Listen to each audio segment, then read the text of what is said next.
Kasalukuyang idineklara ang buong probinsya ng Masbate sa ilalim ng state of calamity bunsod ng matinding pinsala na hatid ni Bagyong Opong. Ito ay batay sa isinumiting situational reports ng Provincial Disaster Risk Reduction Management Office at ng City Municipal Disaster Risk Reduction Management Council. Ayon sa otoridad, 9 na residente na ang naiulat na nasawi dahil sa pananalasa ng Bagyong Opong sa naturang probinsya. Dahil sa matinding pinsala nitong Biyernes, ang ibang mga kalsada ay hindi na nadaanan. Samantala, pagkalipas ng ilang araw, ayon kay Masbate Governor Richard Ko, kasalukuyang passable na ang ilang mga ito. Ngayon, medyo passable na halos lahat ng national highways or national roads.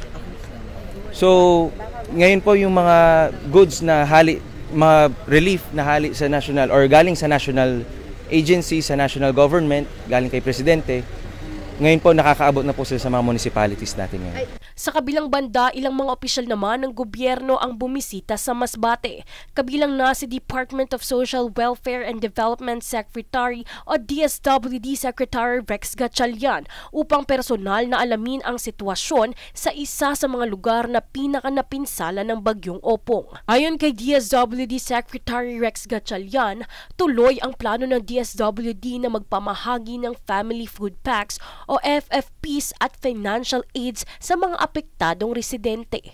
Tuloy-tuloy ang flow ng pagkain, ang DSWD nakaantabay, pero more than that, piniprepare na rin namin ang financial assistance para yung mga mamamayan natin unti-unting makabangon muli. Ang instruction ng ating Pangulo, Ferdinand R. Marcos Jr., walang pamilyang apektado na magugutom at masisigurado natin na hindi tayo bibitiw hanggang makabangon ang Masbate at ang mga Masbateño. Sa kasalukuyan, mananatiling nakaalerto at nakaantabay ang mga otoridad sa buong probinsya ng Masbate.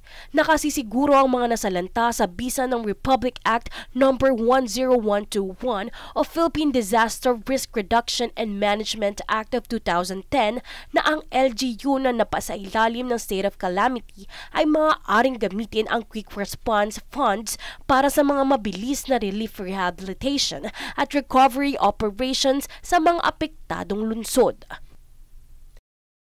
Jovi Rodriguez, nag-uulat para sa Golden Nation Network.